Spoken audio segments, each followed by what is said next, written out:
ये आकाशवाणी है। कोविड-19 विशेष कार्यक्रम के अंतर्गत प्रस्तुत है कोरोना वायरस संक्रमण की वर्तमान स्थिति पर चर्चा। इसे प्रस्तुत कर रहे हैं आकाशवाणी संवाददाता नवीन सक्सेना। इस कार्यक्रम में आमंत्रित स्वास्थ्य विशेषज्ञ हैं अखिल भारतीय आयुर्विज्ञान संस्थान भोपाल के निदेशक डॉक्टर सरमन सिंह।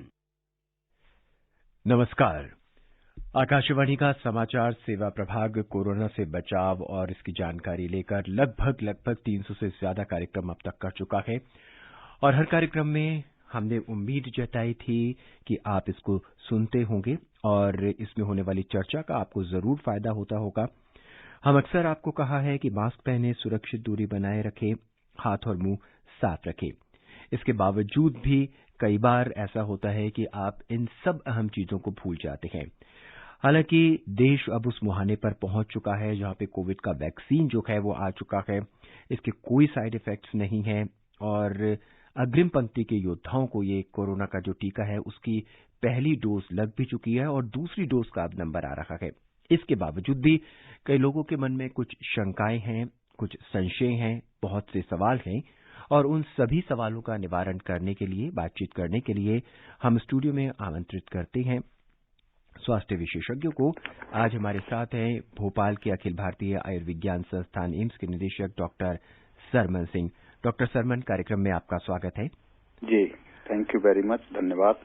अगर हमारे श्रोता इस कार्यक्रम का हिस्सा बनना चाहते हैं तो फोन कर सकते हैं 1800-115767 पर। नंबर एक बार फिर सुन लीजिए, 1800-115767। ये नंबर टोल फ्री है। आप देश के किसी भी कोने से बिना किसी शुल्क के हमें फोन कर सकते हैं। इसके अलावा आप फोन कर सकते हैं 23314444 पर। दिल्ली से बाहर के श्रोता हैं तो इससे पहले 011 लगाना न भूलें। डॉक्टर सरमन, जैसा कि हमने कार्यक्रम के शुरू में कहा कि वैक्सीन बिल्कुल मुहाने पर है और देश में लगातार इसको लगाया जा रहा है और अब तक अगर बात करें तो स्वास्थ्य मंत्रालय के अनुसार 63,10,000 से अधिक लोगों को कोविड से बचाव के टीके लगाए जा चुके हैं, जो कि विश्व में सबसे ज्यादा है। इसके बावजूद भी कुछ लोगों में शंका है, कुछ लोगों में संशय है, कुछ सवाल है कि भाई मैं तो पूरी तरह से ठीक हूं, मुझे तो कोविड हुआ कि नहीं है, अब मुझे वैक्सीन लगाने की क्या जरूरत है? जी बिल्कुल, जैसा कि आपने कहा, एक तो कुछ लोगों के मन में ये शंकाएं भी हैं कि वैक्सीन के विषय में। दूसरी चीज, लोगों को ये जिसको हम कहते हैं कि एक आशय भी उन्होंने निकाल लिया इस चीज का कि अब कोरोना चला गया है। तो ये दोनों बातें मिलकर ये असल में ये बात निकल के आ रही है कि कुछ लोग तो ऐसा सोचते हैं कि कोरोना चला गया है, अब वैक्सीन की जरूरत नहीं जी। और कुछ लोग ऐसे हैं जिनको ये लगता भी है कि कोरोना शायद है या आ सकता है, लेकिन उनको वैक्सीन से बहुत सारे दुष्परिणाम होने के बहुत डर है। जैसा कि बहुत सारी भ्रांतियां भी हैं, बहुत सारे लोगों में 2-4 केसेस में जो साइड इफेक्ट की बात हुई या उसकी सेफ्टी के इशू की बात हुई, तो उससे लोगों के मन में डर भी बैठ गया है और दोनों का नेट परिणाम ये हो रहा है कि लोगों में अभी जितना एक्सपेक्टेड था, जैसे फर्स्ट वीक में ही 1 करोड़ का जिस तरह से हमारा टारगेट था वो नहीं हो पा रहा है। लेकिन धीमे धीमे ये बात सुखद है कि धीमे धीमे लोगों में इससे जो डर था वो काफी कम होता जा रहा है और जैसा कि आपने बताया, लगभग 63 लाख से ज्यादा लोगों ने अब तक वैक्सीन आज की डेट तक देखा जाए तो करा लिया है। तो ये जो डर वाली बात है वो डेफिनेटली कम होता जा रहा है। वैक्सीन से कोई ज्यादा साइड इफेक्ट नहीं होते और लोगों को बहुत सारी जो अफवाह थी वो अब कम होती जा रही हैं। लेकिन अभी भी कुछ लोगों में ये है कि अब हमें जरूरत क्या है जी। तो उनके विषय में ये बताना बहुत जरूरी है कि लोगों को, देखिए एग्जाम्पल हम उदाहरण दे सकते हैं, यूके का दे सकते हैं या इवन अभी रसिया का दे सकते हैं या जो ब्राजील में भी दोबारा उठ के आया है जी। तो हमारी जो वेव्स जिस तरह से जो तरंगे होती हैं समुद्र में या नदी में, उसी तरह से तरंगे आती हैं कभी कभी। जब तक ये कोरोना पूरी तरह से खत्म ना हो जाए आपके देश से, और देश से क्या दुनिया से, बिकॉज जब देश से खत्म हो जाएगा तो हमारी फ्लाइट्स, हवाई जहाज चलने लगेंगे, एक दूसरे से यात्राएं शुरू हो जाएंगी। तो उससे जब तक दुनिया में ये कोरोना रहेगा तब तक हमको खतरा बना रहेगा। इसलिए सब लोगों से एक बार पुनः हम सब लोगों का भारत सरकार की तरफ से और मेरी अपनी तरफ से एज ए विशेषज्ञ के नाते आग्रह रहेगा कि जिन लोगों को थोड़ा सा भी भय है, डर है, तो उनको डरने की जरूरत नहीं है और कोरोना की वैक्सीन लगवा सकते हैं और लगवानी चाहिए। ये बहुत आवश्यक है सब लोगों के लिए। जी डॉक्टर, कुछ लोगों में ये भी प्रश्न है कि अगर परिवार में किसी एक व्यक्ति ने कोरोना का वैक्सीन लगा लिया है तो बाकी परिवार के सदस्यों को लगाने की जरूरत नहीं है, क्या ऐसा भी है? जी जी बिल्कुल नहीं। ये अगर किसी में मन में भ्रांति है तो ये बिल्कुल ठीक नहीं, बिकॉज हर एक इंसान का शरीर खुद ही किसी भी बीमारी से लड़ सकता है। दूसरे किसी का उसमें माँ पिता बेटा बेटी किसी का काम नहीं आएगा। आपका शरीर ही आपको इम्यूनिटी पैदा करेगा। तो ये वैक्सीन जो दी जाती है आपको इम्यूनिटी बढ़ाने के लिए दी जाती है और इम्यूनिटी अगर आपके शरीर में होगी तो ही आप लड़ सकते हैं इस बीमारी से या इस वायरस से। अन्यथा आपके परिवार में दूसरे की इम्यूनिटी आपके काम नहीं आएगी। तो ये धारणा गलत है।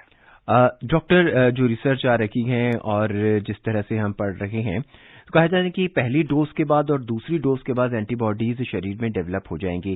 क्या उसके बाद हमें एंटीबॉडीज को चेक कराने की भी जरूरत पड़ेगी? देखिए, ये ऐसा प्रश्न है जिसमें कि दोनों तरह से मैं आंसर दे सकता हूँ। लॉजिस्टिकली अगर देखा जाए तो जरूरत नहीं है जी, क्योंकि इसमें कॉस्ट बहुत इन्वॉल्व होगी और उसका ज्यादा फायदा नहीं होगा। केवल इस बात के अलावा कि रिसर्च पॉइंट ऑफ व्यू से, शोध के हिसाब से या अपनी तसल्ली के लिए अगर कोई कराना चाहता है तो वो करा सकता है, लेकिन इसका कोई बहुत बड़ा महत्व नहीं होगा क्योंकि पहली डोज के बाद जो एंटीबॉडी आती है वो ज्यादा शायद नहीं आती। यूजुअली जो आएगी वो दूसरी डोज के बाद काफी अच्छी मात्रा में आएगी। तो ये भी हो सकता है कि हमारे वैक्सीन प्रोग्राम के लिए ये लोगों में एक भ्रांति पैदा कर दे कि पहली डोज के बाद बहुत कम मात्रा में और लो डोज में वैक्सीन आएगी, वो एंटीबॉडी पैदा होगी और हो सकता है कि उसकी वजह से लोगों में भ्रांति पैदा हो जाए। तो इसीलिए सरकार का निर्णय ये हुआ है कि इसमें एंटीबॉडी कराने की जरूरत नहीं है। लॉजिस्टिकली ऑल्सो अगर देखेंगे तो हर इंसान में जिसमें वैक्सीन लगेगी और उसकी अगर एंटीबॉडी का लेवल कराएंगे तो ये खर्च भी भारत सरकार के ऊपर बहुत आएगा, बिकॉज आज की डेट में भारत सरकार ही वैक्सीन का सारा व्यय खुद धारण कर रही है। तो इसलिए ये कॉस्ट इफेक्टिव भी नहीं होगा और ये जिसको कहते हैं कि वास्तविकता से बहुत दूर होगा। लेकिन हाँ, रिसर्च पॉइंट ऑफ व्यू से ये जरूर कहा जा सकता है कि यस। डॉक्टर साहब, इस एंटीबॉडीज के प्रश्न को हम कुछ और आगे बढ़ाते हैं और थोड़ा चर्चा करते हैं। कितनी देर तक ये बूस्टर डोज लगाने के कितने दिनों तक एंटीबॉडीज शरीर में रहेंगी? देखिए, ऐसा है अभी जहां तक स्टडी, बिकॉज जितनी भी वैक्सीन बनी है मई और जून के बाद ही बनी है, उनके ट्रायल जो शुरू हुए हैं और जो मई जून तक जितने ट्रायल हुए उनमें कुछ हजारों लोगों को ही ये ट्रायल हुए और उसके बाद अभी पिछले 3-4 महीने से जो डाटा है वो लाखों की तादाद में वॉलंटियर्स का आया है। तो उसके हिसाब से अगर जो पब्लिकेशंस लैंसेट में या जो इंटरनेशनल जर्नल्स जितने हैं उनमें जो आ रहे हैं डाटा, उनमें ये देखा गया है कि 4 सप्ताह से लेकर 4 सप्ताह, 6 सप्ताह या 12 सप्ताह के बाद अगर दूसरी डोज लगेगी तो उसमें सबसे अच्छा इफेक्ट आता है जी। और ये देखा गया है कि जब इफेक्ट आ जाता है और एंटीबॉडी शरीर में खूब अच्छी तरह से पैदा हो जाती है तो अभी तक, जैसा मैंने पहले भी कहा कि जो पहले के डाटा हैं, जो मई जून में जब ट्रायल शुरू हुआ था तो जिन लोगों ने जैसे मॉडर्ना है या फाइजर की जो वैक्सीन हैं उनके जो ट्रायल हैं तो मई जून से लेकर दिसंबर तक का जो डाटा है तो 6 महीने तक उनको एंटीबॉडी अच्छी खासी मिली है। उसके बाद जो दूसरी वैक्सीन से उनके ट्रायल नेचुरली सितंबर अक्टूबर में शुरू हुए तो उनका डाटा अब तक जितना आया है उससे लगता है कि अभी तो हैं, लेकिन कितने दिन तक रहेंगी ये अभी वास्तविकता से दूर होगा। हाइपोथेटिकली हम कह सकते हैं कि ये 8 महीने या 9 महीने तक रहेगा, जो कर्व देख करके लोगों ने एस्टिमेट किया है, लेकिन किसी को आज की डेट में पता नहीं है कब तक रहेगा। तो डॉक्टर, अगर मान के चलें 8 से 9 महीने या 10 महीने तक एंटीबॉडीज शरीर में रहती है तो उसके बाद हमें फिर दोबारा से अपने आप को वैक्सीनेट कराना होगा या अभी हमें इंतजार करना होगा कि पहले हम अपने एंटीबॉडीज चेक कराएं, कम हो गई हैं तो फिर हम अपने आप को वैक्सीनेट कराएं? जी, इसमें देखिए अभी तो ये एक हाइपोथेटिकली है कि शायद कोरोना का डर हमको 10 महीने के बाद भी रहेगा कि नहीं रहेगा। अगर सारी दुनिया वैक्सीनेट हो जाती है, हो सकता है कि कोरोना समाप्त भी हो सकता है। अगर नहीं होता है तो डेफिनेटली, जैसा कि हम हेपेटाइटिस के केसेस में हेपेटाइटिस बी का एक उदाहरण देना चाहूंगा। हेपेटाइटिस बी में जब वैक्सीन लगाते हैं तो वैक्सीन के बाद जब भी इंटरनेशनल एजेंसीज अपने यहाँ वीजा देने के लिए उनके एंटीबॉडी टाइटर कराती हैं। और एंटीबॉडी टाइटर इंटरनेशनल यूनिट जिसमें कहते हैं 10 से ज्यादा है तो उनको वीजा मिलने में कोई परेशानी नहीं होती है, अदरवाइज वो दोबारा वैक्सीन लगवाते हैं। तो प्रोटेक्टिव एंटीबॉडी जिसको कहते हैं, तो ये हेपेटाइटिस वैक्सीन की तरह से हो सकता है ये वीजा पॉलिसीज में या जो इंटरनेशनल इमिग्रेशन एजेंसी है बहुत सारे देश की, वो हो सकता है ये गाइडलाइन लेके आए, लेकिन आज की डेट में ये मेरे लिए कहना बड़ा मुश्किल होगा कि इसकी कितनी वैधता रहेगी और क्या बहुत सारे देश या कोई एक देश कराएगा कि नहीं कराएगा। लेकिन एज ए मैं साइंटिस्ट या डॉक्टर के पॉइंट ऑफ व्यू से कहूं तो डेफिनेटली टाइटर कराना चाहिए, तभी दोबारा दूसरी वैक्सीन लगानी चाहिए। कोविड-19 पर इस समय आप विशेष परिचर्चा सुन रहे हैं। हमारे साथ मौजूद हैं भोपाल के अखिल भारतीय आयुर्विज्ञान संस्थान एम्स के निदेशक डॉक्टर सरमन सिंह। अगर आप इस कार्यक्रम का हिस्सा बनना चाहते हैं तो फोन कर सकते हैं 1800-1157-67 पर। इस बीच उत्तर प्रदेश के अमरोहा से राजपाल अपने सवाल के साथ हमसे जुड़ चुके हैं। राजपाल जी, कार्यक्रम में आपका स्वागत है। जी, क्या सवाल है आपका? सवाल ये है जी, मेरी दाहिनी साइड में कूल्हे पे जी 2 साल पहले हर्पीज हुई थी जी, और उसका दर्द अभी तक गया नहीं है जी। तो मुझे वैक्सीन लगवानी चाहिए या नहीं? डॉक्टर, इनको हर्पीज से पीड़ित थे 2 साल पहले, क्या इनको वैक्सीनेशन? समझ लिया, हर्पीज हुई है आपको और उससे वैक्सीन का कोई ऐसा इंटरेक्शन अभी तक रिपोर्ट नहीं है, तो आप बिल्कुल लगवा सकते हैं। कोई खतरे की या कोई आपको शंका करने की जरूरत नहीं है, बिल्कुल लगवा सकते हैं। डॉक्टर, इनको वैक्सीनेशन लेने से पहले और उसके बाद क्या सावधानियां बरतनी होगी? देखिए, इनको वही सावधानी बरतनी है जो किसी अन्य को भी बरतनी है। जैसे यूजुअली हम जब भी वैक्सीनेशन सेंटर में जब जाते हैं तो सारे सरकार के सारे अरेंजमेंट हैं, 30 मिनट तक लगभग वहां इंतजार कराते हैं और उसके बाद हो सकता है थोड़ा सा बुखार आ सकता है, तो यूजुअली कोशिश करें कि घर में ही रहें और एक रात अगर 24 घंटे तक जिससे कि बुखार वगैरह आता है, दर्द होता है, तो वो कोई भारी काम ना करें, एग्जॉशन ना करें। और उसके अलावा कोई खाने पीने में या और किसी तरह की कोई परहेज की या और किसी चीज की जरूरत नहीं है। लेकिन हाँ, जो लोग कुछ इम्यूनोसप्रेसिव्स खा रहे हैं, जिनको से फॉर एग्जांपल उदाहरण के तौर पर जिनको कैंसर है या जिनको ऑर्गन ट्रांसप्लांट हुआ है या जो बहुत सारी बीमारियां, रियूमेटॉइड आर्थराइटिस या जो ल्यूपस की दवाई खा रहे हैं या किसी इस तरह की जो लॉन्ग टर्म दवाइयां खा रहे हैं, उनको यूजुअली ये एडवाइज किया गया है कि अभी ये वैक्सीन नहीं लेनी है। वैसे भी जनरल पब्लिक के लिए तो अभी वैक्सीन आई नहीं है अभी तक। अभी जो फर्स्ट फेज में जो लगी है ये सारे doctors and health care workers को लगी है, और उसके बाद अभी जो दी जा रही है फरवरी में जो शुरू हुई है वो फ्रंट रनर जो हैं हमारे जो कोरोना वॉरियर जिनको कहते हैं, जैसे फौज वाले हैं या पुलिस वाले हैं जी। और उसके बाद स्कूल टीचर्स को या स्कूल के बच्चों को लगेगी। तो इनका राजपाल जी का नंबर, जनरल पब्लिक का नंबर कब आएगा ये अभी मैं नहीं बता सकता। इसमें हो सकता है अप्रैल मई के अराउंड इनका नंबर आ सकता है, उससे पहले उम्मीद कम ही है इनकी। आइए अब उत्तराखंड के टिहरी गढ़वाल चलते हैं, जहां से संजय अपने सवाल के साथ हमसे जुड़ चुके हैं। संजय जी, कार्यक्रम में बहुत बहुत स्वागत आपका। नवीन भाई नमस्कार आपको। नमस्कार जी, क्या सवाल है? और साथ में डॉक्टर साहब को भी नमस्कार। सर मेरे 2 सवाल है, पार्ट 1 पार्ट बी ना जी। ये पहला सवाल ये कि हमें मतलब हमारी रेफरेंस आईडी आ चुकी है, हम लोग कर्मचारी है ना। ठीक है।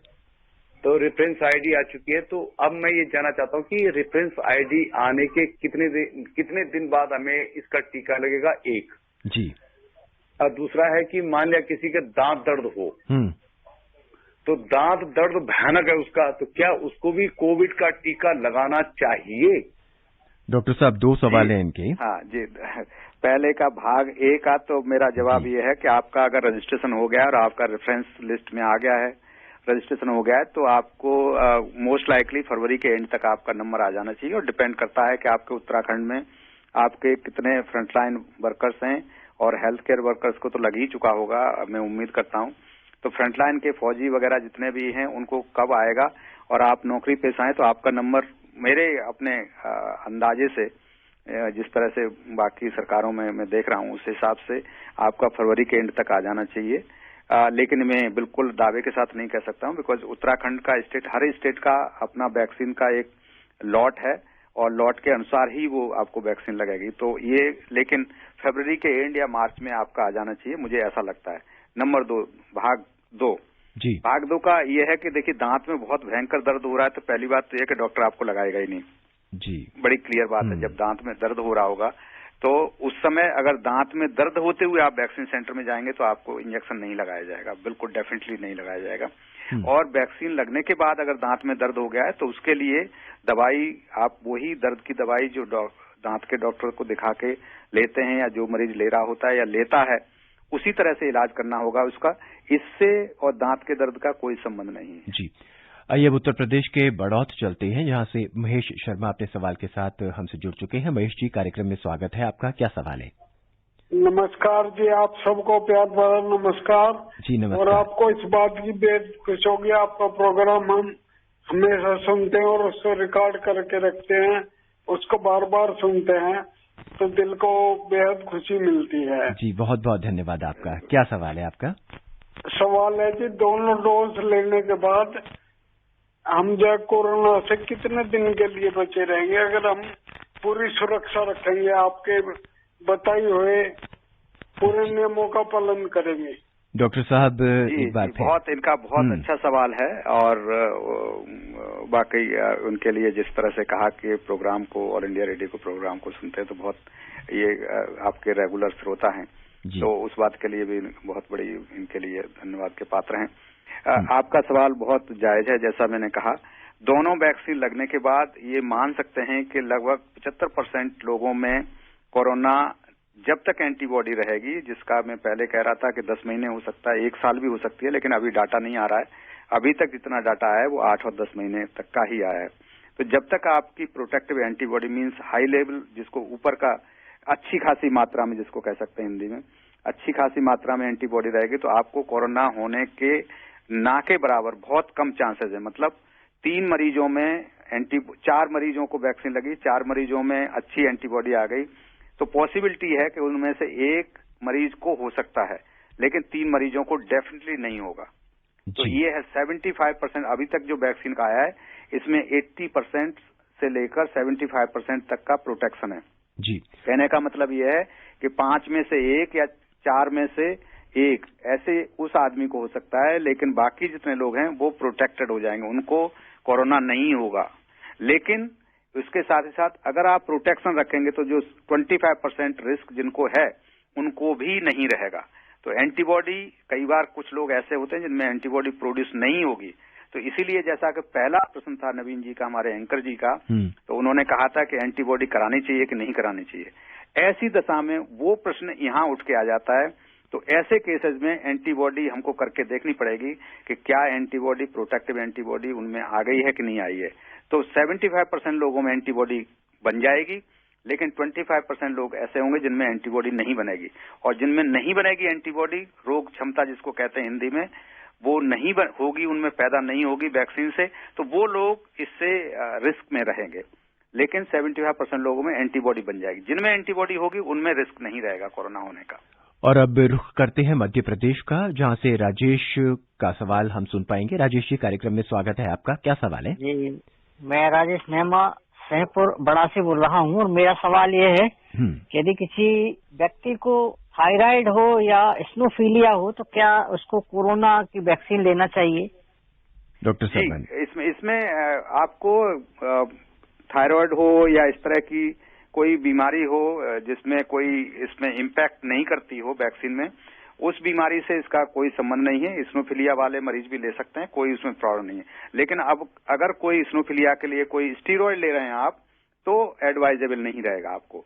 अगर स्टीरॉयड कहते हैं, शायद आपका डॉक्टर बता देगा, स्टीरॉयड प्रेडनिसोलोन वगैरह जो दवाई होती है, अगर वो ले रहे हैं तो उनको ये डॉक्टर आपको वो पूछेंगे तो वो आपको नहीं लगाएंगे, बिकॉज वो दवाई आपको बंद करनी पड़ेगी, नहीं तो आपके अंदर रोग प्रतिरोध क्षमता नहीं बनेगी।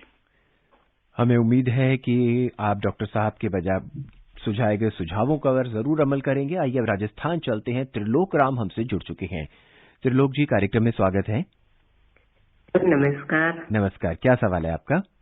मैं डॉक्टर साहब से ये पूछना चाहता हूँ, ये ग्रामीणों तक ये कोरोना की वैक्सीन कब तक पहुंचेगी और ये विद्यार्थियों को कोरोना की वैक्सीन कब लगेगी? जी डॉक्टर, ये पूछना चाहते हैं ग्रामीण इलाकों में आपको आम ग्रामीण लोगों को देखिए जून से पहले मिलने की उम्मीद बहुत कम है।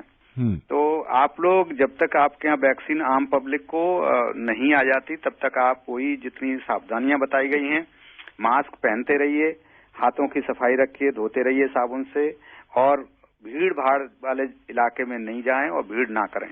तो ये आप प्रिकॉशन रखते रहेंगे तो कोई बात नहीं है तब तक। लेकिन वैक्सीन आपको राजस्थान में हो या कोई दूसरी जगह हो, आम आदमियों को जून से पहले आना कम चांसेस हैं। हमारे अगले कॉलर मकसूद हुसैन हैं। आइए सुनते हैं उनका क्या सवाल है। मुरादाबाद से बात करना चाहते हैं। मकसूद जी, कार्यक्रम में स्वागत है आपका। नमस्कार सर। जी नमस्कार, क्या सवाल है आपका? सर पूरा साल होने को है, विशेषज्ञ आते हैं, रोज आते हैं, रोज कार्यक्रम कोविड-19 चल रहा है जी। तो श्रोता हमारे कोई भी सवाल पूछते हैं, सारे जवाब मिलते हैं। जी शुक्रिया। तो मैं बहुत बहुत धन्यवाद आकाशवाणी का करना चाहता हूँ सर। जी धन्यवाद आपका बहुत बहुत। मेरा सवाल यह है सर, जैसे अभियान टीकाकरण चल रहा है तो क्या ये कोरोना बीमारी जो है जड़ से उखड़ जाएगी, और अगर इसके बाद अगर रही फिर भी जैसे और अन्य बीमारी है तो अन्य बीमारियों की दवाइयाँ जो मेडिकल पे मिलती है, क्या इसकी दवाई भी फिर सरकार के हाथ से निकल के दुकानों पे आ जाएगी?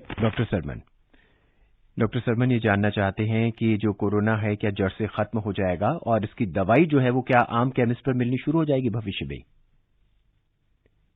हेलो, डॉक्टर सरमन से शायद हमारा संपर्क अभी टूट गया है। हम अपने श्रोताओं को बता दें, सुनने वालों को, कि इस बीच देश में जो कोविड से स्वस्थ होने की दर जो है वो 97.25% हो गई है, और पिछले 24 घंटों के दौरान 14,000 से अधिक लोग जो हैं वो ठीक हो चुके हैं। स्वास्थ्य मंत्रालय ने यह भी बताया है कि 1 करोड़ 5 लाख से अधिक लोग जो हैं वो स्वस्थ हो चुके हैं, और कुल मामले जो हैं 1,43,625 है, जो सक्रिय मामलों का केवल 1.32% है।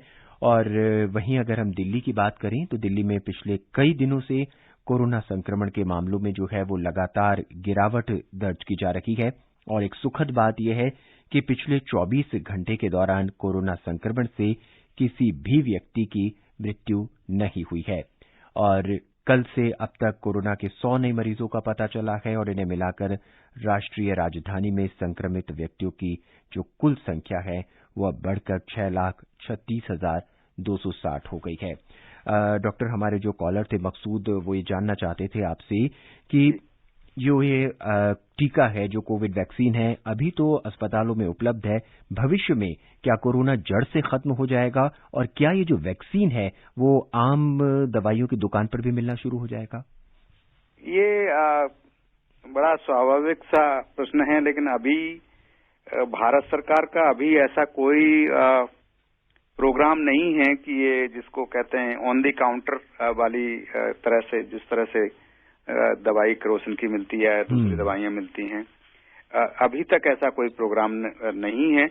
लेकिन डेफिनेटली जब भी जितने भी हमारे प्रायोरिटाइज्ड लोग हैं, जैसे हेल्थ केयर वर्कर्स को ऑलमोस्ट कंप्लीट हो गया, फ्रंटलाइन वर्कर्स को है, उसके बाद टीचर्स एंड ओल्ड एज लोगों को लगेगा, और उसके बाद पब्लिक को लगेगा। लेकिन अभी तक प्रोग्राम में ऐसी कोई गाइडलाइन नहीं है कि प्राइवेट प्लेयर, जिसमें कहते हैं कि प्राइवेट डॉक्टर्स ले सकते हों, लगा सकते हों, या केमिस्ट अपनी दुकान पर रख सकते हों। अभी तक ऐसी कोई गाइडलाइन नहीं है। लेकिन हाँ, मई जून के बाद उम्मीद की जा सकती है कि कुछ गाइडलाइंस चेंज होंगी, और गाइडलाइन जैसा कि हम सब जानते हैं कि कोरोना के दरमियान चाहे टेस्टिंग का हो, वैक्सीन का हो, time to time ministry of health change करती रहती है। तो अभी कहना बड़ा मुश्किल होगा, लेकिन एज ऑफ नाउ, आज की डेट में हम कहें तो ऐसा कोई अभी प्रोग्राम नहीं है। जी, हमारे अगले कॉलर अब्दुल हाकिम जोधपुर से हमसे जुड़ चुके हैं। अब्दुल जी, स्वागत है आपका। मैं अब्दुल हाकिम जोधपुर से बोल रहा हूँ। नमस्कार सबको। जी नमस्कार। जी, मैं ये जानना चाहता हूँ कि जो टेस्टिंग चल रही है ना कोरोना की, इस टेस्टिंग में क्या बच्चों को भी टेस्ट कराना होगा? जी। और बच्चों को टेस्ट कराना होगा तो बात यह है कि अभी तक हमने कभी बच्चों का केस सुना ही नहीं है, आया ही नहीं है, या ये मतलब केस लिए ही नहीं है। जी जी। देखिए, आपका ये वैसे प्रोग्राम वैक्सीन का है, बट टेस्टिंग की आपने बात की है। टेस्टिंग का ये बिल्कुल आपकी जानकारी भी मैं बड़ा खुश हुआ ये जानकर के, आपको अच्छी जानकारी है कि बच्चों में बहुत कम केस है। ऐसा नहीं है कि हुआ नहीं बच्चों को हुआ है, 6 महीने के बच्चों को भी हुआ है, लेकिन बहुत कम नंबर में हुआ है। तो कोरोना जो यंग बच्चों में, जो छोटे बच्चों में बहुत कम हुआ है, और हुआ भी है तो उनमें कोई ज्यादा सीरियस प्रॉब्लम नहीं हुई।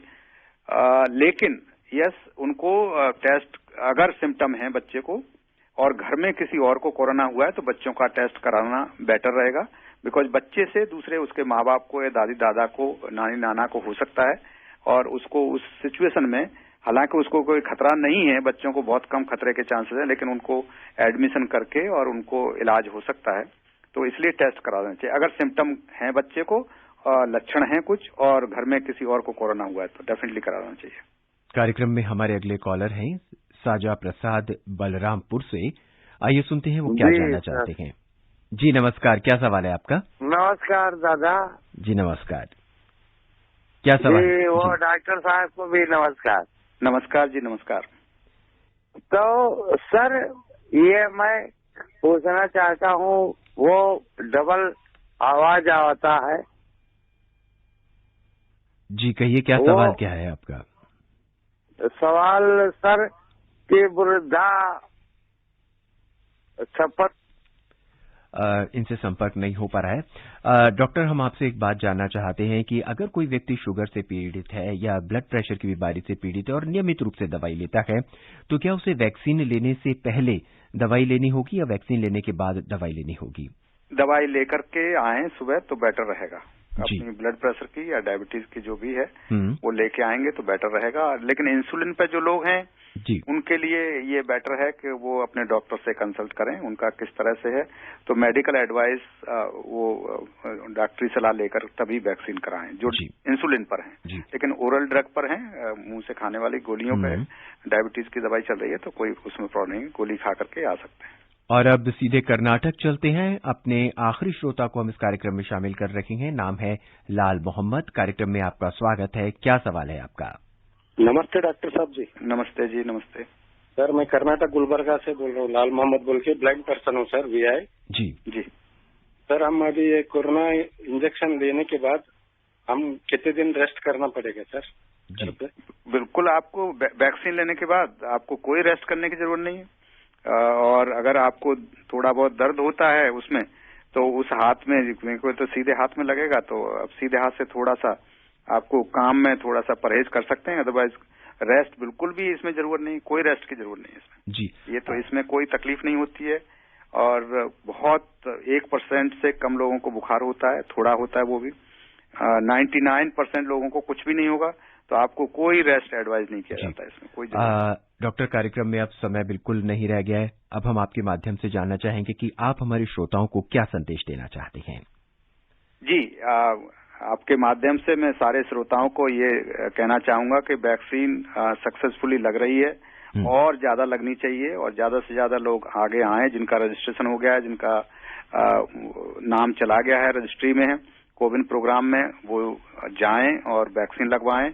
और वैक्सीन से डरने की बिल्कुल जरूर नहीं। कोरोना अभी गया नहीं है, इसलिए खतरा कभी भी दोबारा से उभर सकता है।